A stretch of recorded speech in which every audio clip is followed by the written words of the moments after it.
If you've spent any time at all listening to the business world talk about AI over the last year, well, you've heard a lot of noise. A lot of noise. The conversation always seems to get stuck in like three places. There's technical complexity, the fear that you don't have enough engineers. Right, that we're not Google problem. Exactly. Then there's the cost of the models. Is it cheaper to run open source or pay for a proprietary one? And then my favorite, the endless quest for the perfect prompt engineer. It's the business equivalent of focusing on the hammer while you're completely ignoring the blueprint. Companies are just obsessed with the mechanism. They Yeah. assume if they just get the best piece of tech, the right person, the whole productivity puzzle just, solves itself. We treat it like this high-tech hurdle that only deep specialists can get over. And that's why we're doing this deep dive. We found this source material, an article by Jaideep Parashar, who's the founder of ReThynk AI, and it just completely flips that script. It really does. He argues that this entire focus on the tools, the cost, the technical wizardry, it's just fundamentally wrong. It misses the actual point of friction. And what's so great here is the paradox he uses to set up his whole thesis. He says, imagine two different teams in the same company. They both have access to the exact same AI tool. Same model, maybe even the same corporate license. The exact same. But Team A is thrilled. They're saying, this tool is magic. We just cut 3 days off our workflow. And Team B, maybe one floor below them, is just throwing their hands up. They're saying, it's useless, the output is random, we have to rework everything. It actually slowed them down. The machine is the same. The budget is the same. The difference, he argues, points entirely away from the technology. So that's the mission of this deep dive. We want to unpack this core thesis, that the real AI divide inside companies isn't about tech or budget. It's defined by the most human thing possible, clarity of intent. We need to figure out why a simple, precise request is the only thing separating success from failure. Okay, so let's unpack this idea of the AI divide, because the first thing you have to do is just reject all these superficial ideas that dominate boardrooms. Absolutely. Forget the idea that you need a huge capital investment. Right. The article is very clear that the divide is not between teams using these expensive paid tools versus those stuck with the free ones. If you know exactly what you want, you can get incredible value from a basic free LLM. And on the flip side, if you don't know what you want, you can spend $500,000 on a custom corporate model and you're still just going to get noise back. Exactly. And it's also not about sorting your employees into, technical versus non-technical. That's such a common assumption. That only the engineers can get good results. Right.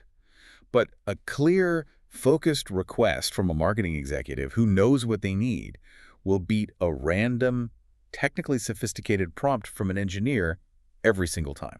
Which brings us back to this obsession with prompt engineering. Yeah. The source argues it's useful, but it's totally secondary. It is. If you haven't done the first step, it doesn't matter. If I ask an AI, write me a sales summary, no amount of fancy syntax or triple quotes is going to rescue that request from its own ambiguity. So we're left with this really uncomfortable finding. The author's central thesis is that the true divide is stark. It's simple. It's just between people who can clearly define what they want versus people who can't. It sounds almost like basic management advice, doesn't it? It does. Just be Yeah. clear. Why do we need an article about AI to tell us to define our goals better? And that's a powerful challenge, but the source really elevates this past simple management theory. See, an AI, unlike a junior employee, is the ultimate non-judgmental diagnostic tool. If you give a vague task to a person, they might ask clarifying questions, or they might guess based on corporate context. Or they just suffer in silence for a few days and deliver something that's passable. They absorb the ambiguity. They absorb it, exactly. But an AI doesn't absorb ambiguity. It reflects it back at you instantly. The consequence is immediate. AI rewards clarity with predictable output, and it punishes ambiguity with random, chaotic output. So the success or failure is no longer hidden in that human struggle. It's right there on the screen in milliseconds. And it forces companies to confront all these clarity gaps that were always there, but they were just masked by human effort before. The moment you feed it a random prompt, you get random garbage, and suddenly the tool is labeled useless. But the problem wasn't the tool.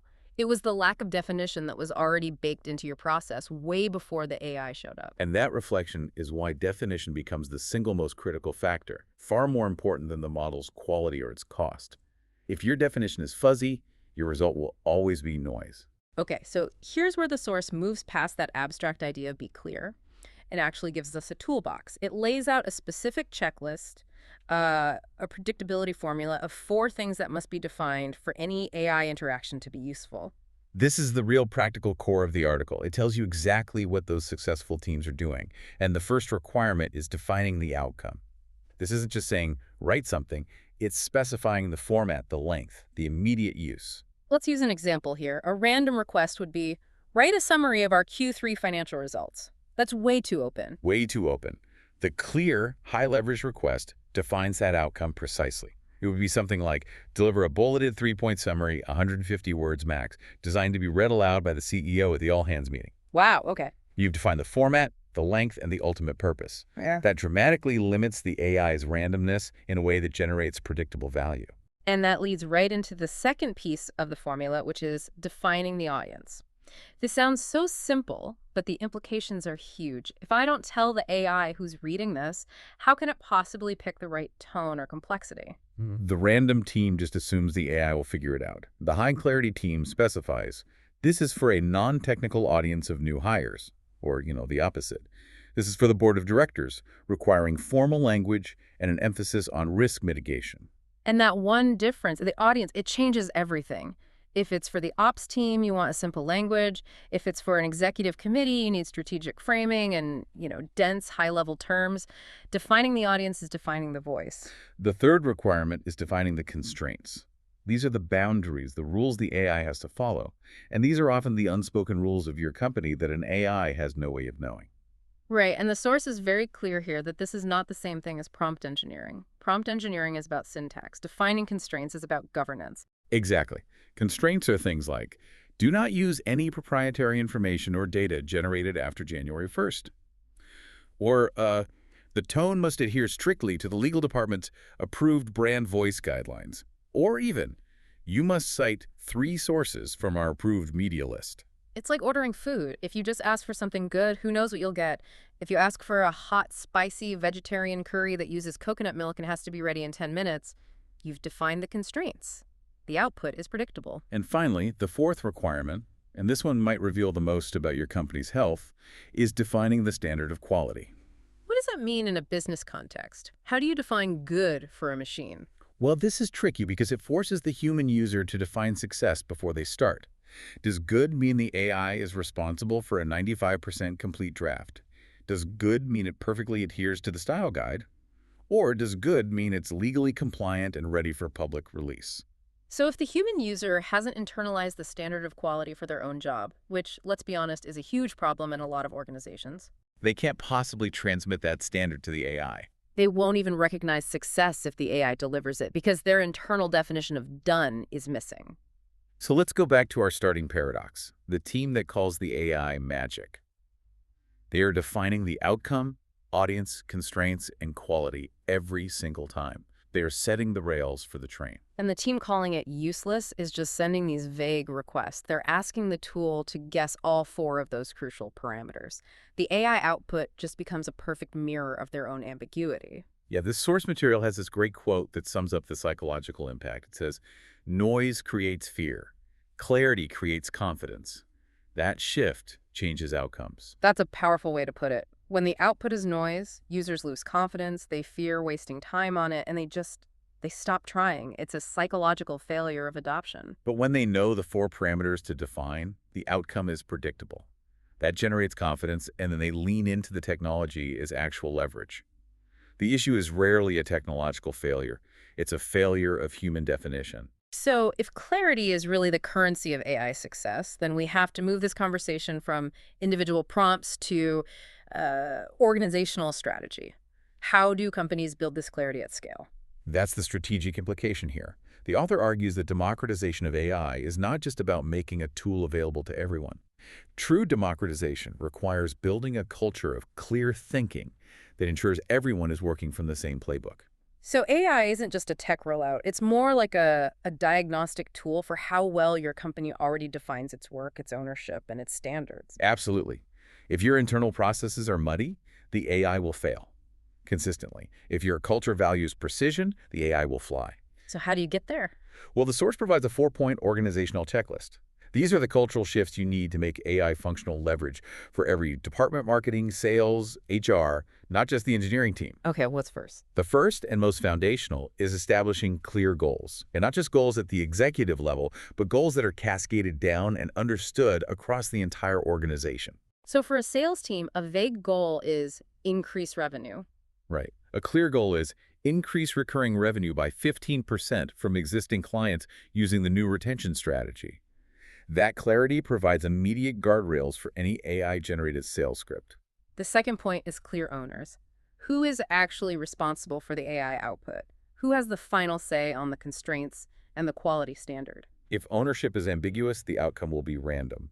If marketing and legal are both trying to generate a press release, and neither has clear ownership of the review standard, the AI will get conflicting instructions and fail. Clear owners make quality enforceable. Third, and this connects back to the individual checklist but scaled up, you need clear definitions of done. Let's apply this to HR. A vague definition of done for a policy document is it covers the new remote work rules. Okay. A clear definition is a finalized policy document that has passed compliance review, adheres to state labor law, and is formatted for immediate posting on the internal wiki. That level of detail is critical. And finally, the fourth cultural shift is ensuring clear review standards. How is quality assessed? What's the feedback process? If the review process itself is inconsistent, one manager likes one style, another likes a completely different one, the AI will never be predictable in that context. It needs a stable definition of success to learn. If the human process for validating quality is chaotic, the AI just mirrors that chaos. So what does all this mean for the business leaders who are listening?